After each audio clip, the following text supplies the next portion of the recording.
اگر حرام چھوڑنے کے بعد ابھی تنگ دستی آ جائے گھر میں تو پھر بھی مت گھبرانا. کیا بات. سن لیجئے, پھر بھی مت گھبرانا. اس کی وجہ کیوں ہے نا, وجہ بتاؤں کیوں.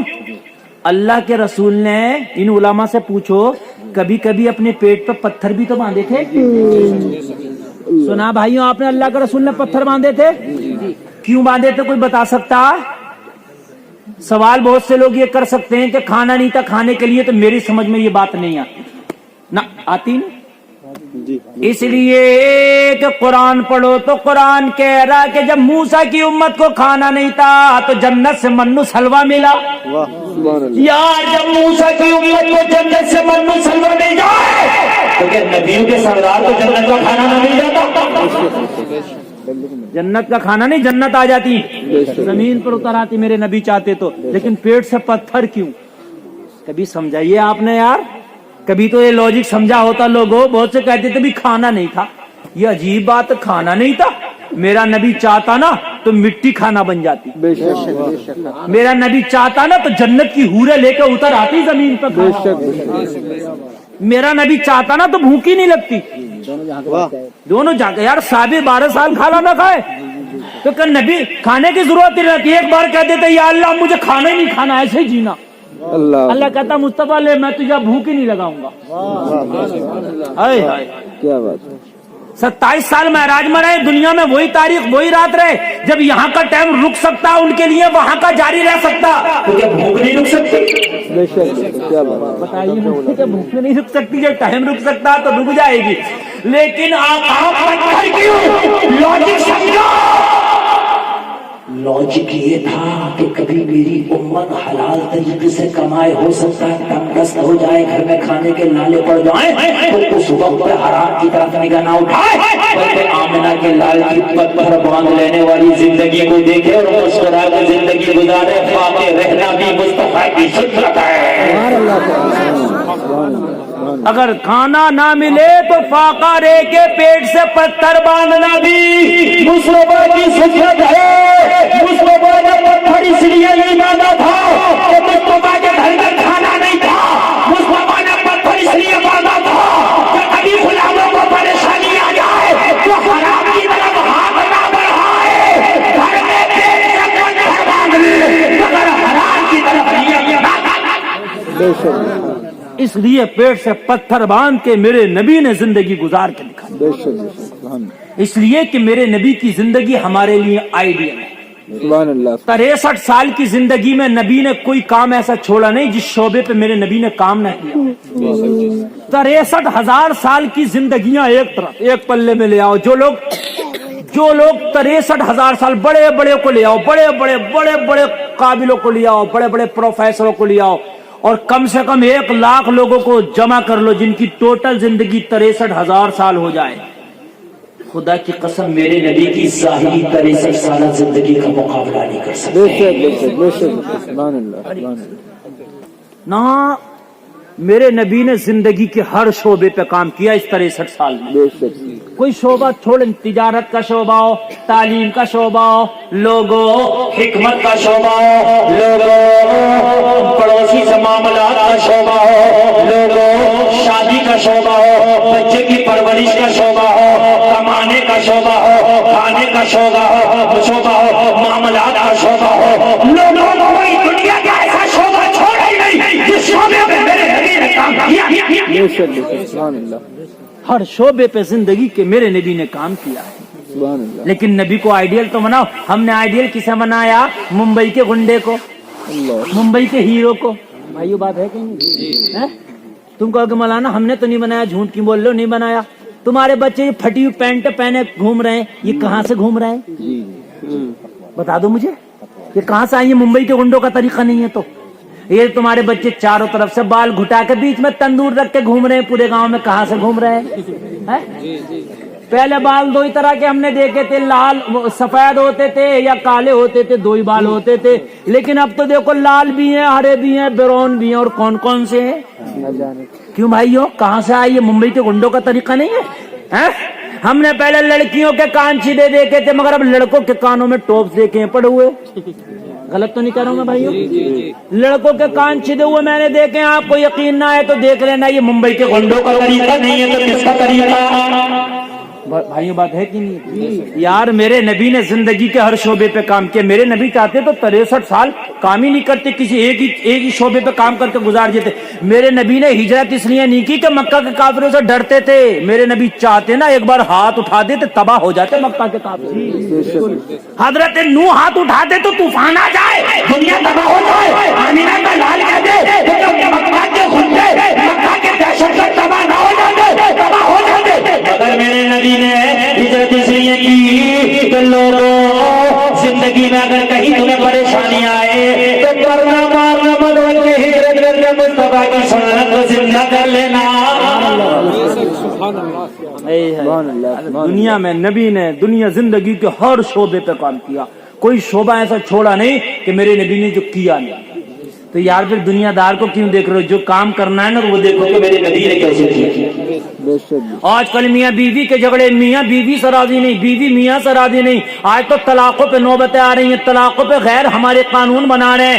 میاں سلفاس کی گولیاں کھا رہی ہیں، پھانسیاں کھا رہی ہیں، پیٹرول چھڑک کے آگ لگا لے رہی ہیں، کیونکہ آج میاں بیوی میں نہیں بن رہی ہے. اللہ میری بہنوں کان کھول کر سنو، میرے بھائیوں کان کھول کر سنو. ارے مصطفیٰ جان رحمت کی زندگی کو دیکھو. میرے نبی نے بھی شادی کی، میرے نبی اپنی بیویوں کے ساتھ کس طرح کا سلوک کرتے تھے، اس طرح کا سلوک اپنی بیویوں کے ساتھ کرو. سمجھا کے کہتا ہے طلاق کی نوبت نہیں آئے گی، جھگڑے کی نوبت نہیں انشاءاللہ بے شک آئی نہیں سکتی. بے شک. دیکھو تو میرے نبی نے کیسے کیا. لیکن ہم نبی کو کہاں دیکھ رہے ہیں؟ ہم تو یہ دیکھ رہے ہیں کہ وہ یہ کر رہا، وہ کر رہا. آؤ میں آپ کو بتاتا ہوں، کان کھول کے سنو لوگوں، ایمان تازہ ہو جائے گا. میرے نبی اپنی بیویوں کے ساتھ کیسا سلوک کرتے تھے لوگوں، ذرا کان کھول کے سنو. یہ بیویاں تمہاری شریک حیات ہیں. بہت سے لوگ بیویوں کے ساتھ بدتمیزی کرتے ہیں، انہیں گالیاں دیتے ہیں، الٹا سیدھا بولتے ہیں. لوگوں کان کھول کے سنو، وہ تمہاری لائف پارٹنر ہے، شریک حیات ہے. بیوی کی عزت کرنا تم پہ لازم ہے. اگرچہ دنیا میں عورت پر سب سے زیادہ اگر کسی کا حق ہے تو اس کے شوہر کا ہے. اور لوگوں اگر اللہ کے علاوہ کسی کو سجدے کا حکم ہوتا تو نبی فرماتے ہیں میں بیویوں کو حکم دیتا کہ وہ اپنے شوہروں کو سجدہ کریں. شوہر کا حکم اتنا مرتبہ ہے، اگر اس کے باوجود بیوی کسی جانور کا نام نہیں ہے، بیوی کوئی پتھر نہیں ہے کہ تم گالیاں دیتے ہو، اسے بدتمیزی کرتے ہو. نہیں، وہ بھی ایک انسان ہے. اگرچہ بیوی کے اوپر تمہارے حق زیادہ ہے مگر بیوی کی عزت کرنا یہ تمہارے اوپر بھی فرض ہے. اس کی عزت کرو، رسپیکٹ دو اسے. بہت سے لوگ گھروں میں بیویوں کو الٹا سیدھا بولتے، ان کو مارتے، ظلم کرتے ہیں. لوگوں نہیں، یہ بھی انسان ہے. آؤ میں تمہیں بتاتا ہوں میرے نبی نے اس شعبے پہ کس طرح سے کام کیا. امی عائشہ میرے نبی کی پیاری پیاری بیوی کا نام ہے. لوگوں بیان کر رہی ہے دوپہر کا وقت، اللہ کے رسول دوپہر کا کھانا کھا کے قیلولہ فرما رہے تھے. قیلولہ کہتے ہیں دوپہر کا کھانا کھا کے تھوڑی دیر آرام کر لینا، تھوڑی دیر لیٹ جانا، تھوڑی دیر سو جانا. اللہ کے رسول اپنے بستر پہ آرام فرما رہے تھے، میں بھی خواب تھے، میں بھی اضطراب تھے. اللہ امی عائشہ بیان کرتی ہے میں اپنے گھر کے آنگن میں بیٹھی تھی، میرے دروازے پہ کسی نے دستک دی، آواز کسی عورت کی تھی، کسی خاتون کی آواز تھی. اس لیے میں سمجھ گئی کہ کوئی خاتون ہے. میں نے جا کے دروازہ کھول دیا. میں نے کیا دیکھا، ایک ڈنڈے کے سہارے، لاٹھی کے سہارے ایک عورت جو پوری بال سفید کمر بڑھانے کی وجہ سے چھٹ رہی ہے، میرے دروازے پہ کھڑی ہے. میں نے کہا خاتون کیسے آنا ہوا؟ کہنے لگی آمنہ کے لال سے ملنے آئی ہوں. سبحان اللہ سبحان اللہ. کس سے ملنے آئی ہوں؟ سونے نبی سے ملنے آئی ہوں، آمنہ کے لال سے ملنے آئی ہوں. کیا عائشہ ملاقات ہو سکتی ہے میری؟ امی عائشہ فرماتی ہیں میں نے اس کے حال دیکھے، میں نے دیکھا کمزور ہے، بوڑھی ہے، میں نے دیکھا کہ غم زدہ ہے، میں نے دیکھا کہ شاید اس کو زمانے کے غموں نے مارا ہے، اس لیے محمد کی چوکھٹ پہ آ پڑی. اللہ اکبر اللہ اکبر. جب غموں دنیا کے غم ستاتے تھے لوگوں تو پھر محمد کی چوکھٹ پہ لوگ آ پڑتے تھے. سبحان اللہ سبحان اللہ. ایک دن تو مسجد نبوی کے دروازے پہ پاگل عورت آ گئی، پاگل جس کا دماغی توازن ٹھیک نہ تھا. نبی کو بلایا، مسجد کے اندر سے میرے نبی تشریف لے آئے تھے.